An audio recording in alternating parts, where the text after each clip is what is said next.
Café Anyway.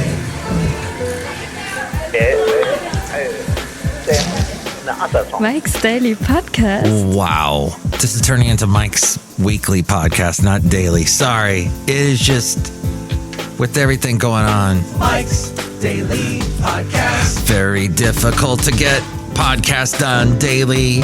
And I think I will say that I know I am making excuses to you, but they are good ones. I use excuses to get through life. No, I don't. I try to take responsibility for the stuff that I do. And I might even do a podcast tomorrow. We'll see.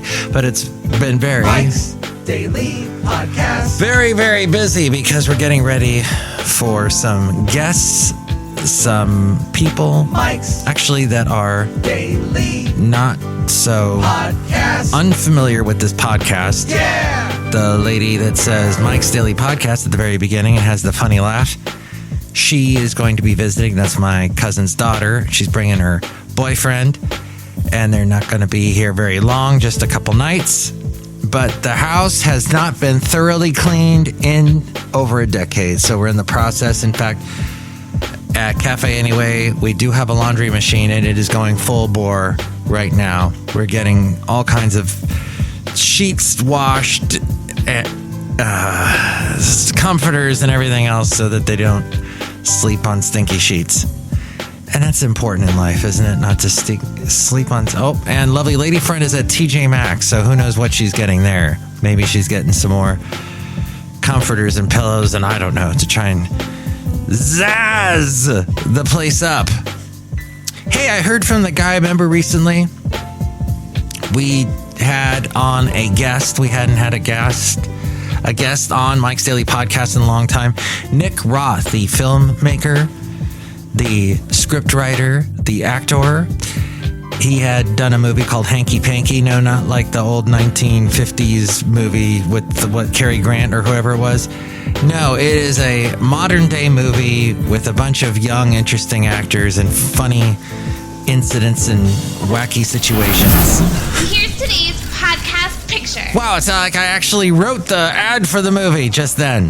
The podcast picture is going to be a recent one because lots of things have been happening lately that have been interesting. But the Nick Roth, who did the screening of his movie in Oxnard, that's how he found me, he was looking up podcasts from Oxnard. And though we are at Café Anyway, somewhere in Podcastro Valley, the last place on earth, where the late great Basil the Boxer used to run around on the hills, up all around Café Anyway, and Podcastro Valley, and chase deer, etc., and turkeys. And it is episode 2769. I did grow up pretty much in Oxnard. I still have a lot of friends back there, and I still need to go back and visit. Well, he said that the screening went pretty well. Great scene, lots of cool people, but the screening itself had some technical disappointments. I guess having to do with the audio video, there were some problems there. So kind of you need those going very well if you would like people to watch your movie. They have to be able to see it and hear it.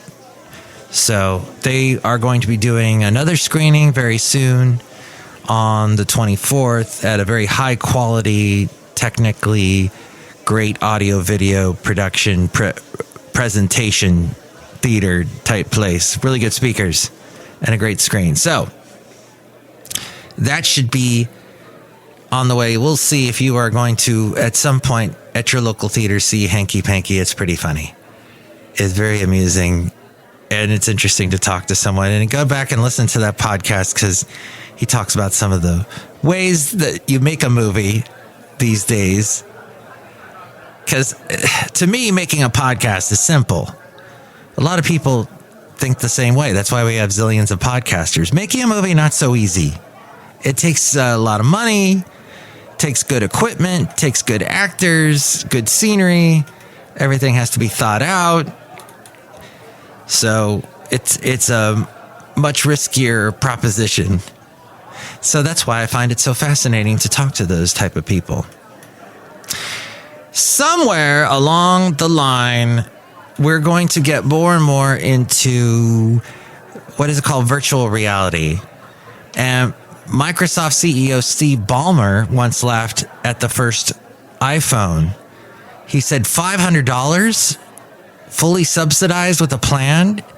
It is the most expensive phone in the world, and it doesn't appeal to business customers because it doesn't have a keyboard, which makes it not a very good email machine, is what he said, Mike from Microsoft.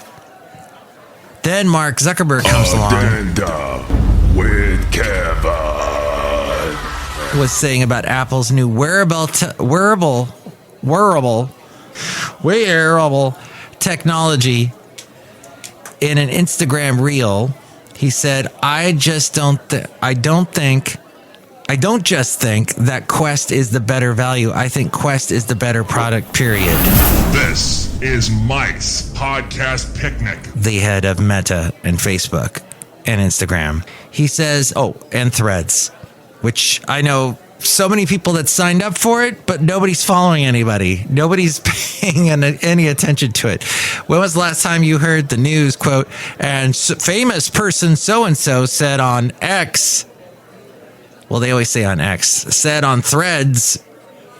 So that hasn't happened yet, but we'll see. Zuck says he believes Quest 3 out headsets Vision Pro. And Meta and Apple are now in a heated race to create the one true mixed reality headset.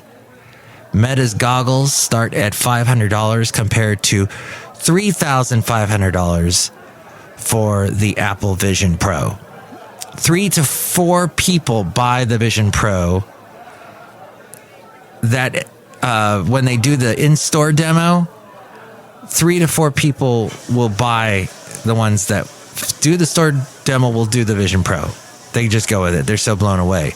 Quest doesn't have a wired battery pack, and it's still about a bar of soap lighter than the Vision Pro, and Vision Pro's screen resolution is superior. As we go outside of Café Anyway, where we bring you Mike's Daily Podcast somewhere in Podcastro Valley. Anyway. The last place on earth, and it has an eye tracking function. Welsh on the world. That all from Rob Black. I produce his podcast. He does a radio show Monday through Friday in the Bay Area on AM 1220 KDOW. And he is also on Cron TV from 9 o'clock. In the 9 o'clock hour, he'll do a segment talking about money. So fascinating what he finds. So another person that I work with in radio, he was out of town, and he asked me, can I take care of your dog and your cat? Can I go over and feed the dog and cat? He said, Mike, it's not that big of a deal. You just go over, you feed, make sure there's food in their bowl, and then you leave. Well, as soon as you say dog and cat, I'm immediately entranced, and I have to walk that dog. Magnification. He's got this huge golden doodle. Woo! A golden doodle, if you don't know, is a mix between a golden retriever and one of those big standard poodles. And when I say big, I mean like almost 80 pounds big. Basil the Boxer, the late great Basil the Boxer, was 85 pounds. And this dog was just a little bit shy, a little bit less of that. But had Basil still been with us, and this dog named Chewy, after Chewbacca, if they both stood on their hind legs, I'm sure Chewbacca would have been taller than Basil by almost a foot. The Royal Trump Tweet Decree. Is it just a puppy? I think he's maybe 3 years old, and constantly wanted me to throw the ball for him. So whenever you play fetch with a dog, you need to constantly reinforce with them certain little things that dogs forget very quickly. That is, it's always good before you throw whatever it is you're throwing, the stick, the ball, have them sit. Have them sit, say sit, and don't throw the ball till they do. And that way they start to really understand. People get stuck on stupid, you know what I mean? What that command is. Maybe there's some other commands you want them to make sure they know. So they get a total joy, a rush, a thrill. It's total positive reinforcement when you throw that ball. That's the best thing in the world for them. They love it so much. So whatever reward you can get, whatever whatever they can do to make that reward happen is what they will do. So they will learn things. And so I was teaching Chewy how to sit. Oh, and he was also doing the pulling thing. And that turns off a lot of dog owners. You have the toy, they bring it back to you, the ball, and they don't want to let go. And that in and of itself is, well, you're not going to get the reward of me throwing it if you don't let go of that ball. They get a reward of the fight with you. They love that pulling thing. That's just like the best thing in the world. They're playing with you. They want to play. They love to play. And so when they're doing the tug of war thing, there's a real scary holiday coming up. It's not, I mean, we humanize a lot of this stuff. We anthropomorphize a lot of this. It may not necessarily be, ooh, I won, I beat you. It may just be they love the pull, the interaction with you. But that is something I was constantly trying to tell him, drop it. And it reminded me of, Basil got really good. We had done that so many times that he got really good at dropping things. And those are some of the commands you need to teach them: to drop it, to sit, to lay down. And then, of course, to be able to, as soon as they hear their name, as soon as you say their name, their eyes should be on you. No matter what they're doing, they should be looking up. They should be looking at you. Holding court with Lady Katie. Lady Katie. The fact that a dog loves their owners so much, they need that socialization so much, that connection. And so just that they, when they hear their name, they should be able to look at you. And that is for their own safety, because let's say you're out somewhere and you lost the leash. Maybe the leash got out of your hands and there they go. You got to be able to say their name and them to turn around and see you when you say their name and then go, okay, come back to me. The coming back is what I'm talking about. It's been a long time since I've been doing this stuff with the dogs, so it was an interesting review for me with all that. But what a great dog. And their cat is awesome too. Wow. Just some great times. And I had some free time. Now, my lovely lady friend had her birthday this weekend, and she loved, this was like an added birthday bonus for her because she got to play with the dog, and we walked him and got to play with their cat. So it was a lot of fun. And we also checked out the new Jackie Chan movie. MTV News. You hear it first. In the 90s, he was so big, and he's much older now, and he's done this magnum opus type movie where he's talking all about, there's a lot of scenes from his early days, some of the stunts he did, how he did his own stunts and got himself really hurt. Cassette copy. And then there's actually one scene in this movie where he put his hand on a wall and there was a nail there. Oof. And he cut himself real bad. So he had to get some stitches with that. But it's interesting because it's like a retrospective. He's playing this character, this guy who really has bonded with his horse and does these stunts with the horse. Like will jump over ravines for the movies. Has the horse does amazing things on his own. He can, run over exploding bridges and stuff. So he's got this bond with the horse, but then he is also, Jackie Chan is really poor. He's lost a lot of money. Hopefully that's not how it is in real life, but his character in the movie has lost a lot of money. So you will travel into the incredible universe. The horse someone is trying to take the horse away from him. And this horse is amazing. I don't know. This came out, I think, last year. Kathy's Corner. And I'm sure they use multiple horses, but gosh, this is amazing. Some of the stuff that the horse is so human in so many ways. It's interesting. Oh, peanut butter. How'd that get outside of Café Anyway somewhere in Podcaster Valley? Well, the point is, it's a very sentimental, long movie. And if you love horses, this is going to... When you are a man, sometimes you wear stretchy pants. It has its ups and downs. I won't give away the ending. But it also has a comedy. It's a bit of a comedy in there too. So just realize it's not a complete drama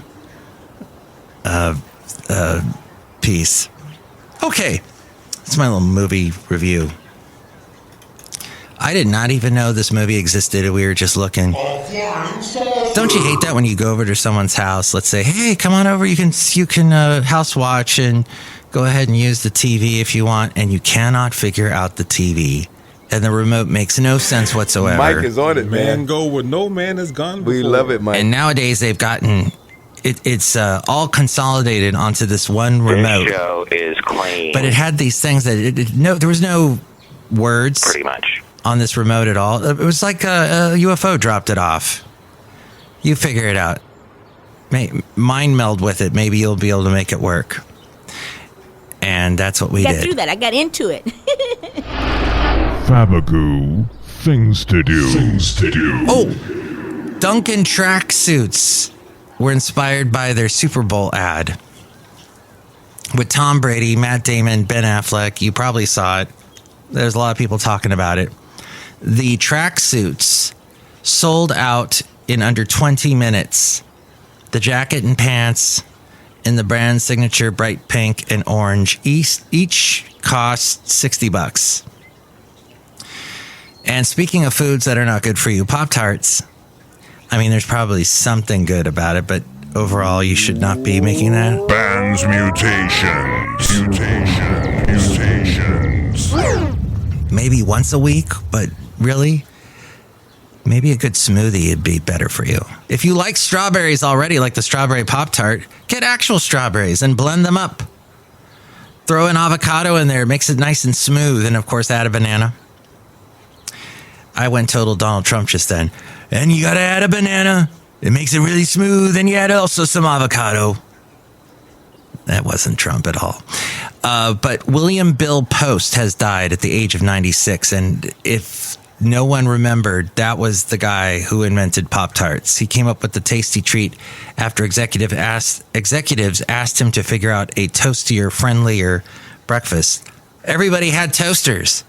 What can you do with the toaster that other than toast? And Pop-Tarts. Disney's Cinderella premiered in the U.S. The story was selected because of its similarity to another Disney hit, 1937 Snow White and the Seven Dwarfs. And that was on 74 years ago. In 1950, Cinderella made its premiere. Over 74 years ago. Can you believe that? Okay. All right. Look who is here right now. Hello, Michael Masters. Madame Rootabega. Where have you been? I need that whole podcast. Woo! What? Magnification. You haven't heard any podcasts lately? Yes, Michael Masters. Where have you been with your podcast? Oh, there's some peanut butter. Oh. Yes. Peanut butter. Podcasts. Well, I've been very busy, and I'll probably we'll see if we can keep the daily thing going. I think it's going to be Mike's weekly podcast for a couple of weeks anyway. It's going to be busy February and March for me. Do you like February? Yes. Do you like sea urchins? Yes. Do you like Pop-Tarts? No. It's probably when they pop. That's what scares you? Yes. The popping up. That is very unsettling to some people. Look who else is here. Hello there, Mike. This is Valentino, the parking attendant. And this is Bison Bentley. Mike, we heard that you was talking about all kinds of things regarding food that's bad for us today. Yeah, food that's bad for us. Do you know that? I'm just saying that the Pop-Tarts... So that's pretty much it for the podcast today.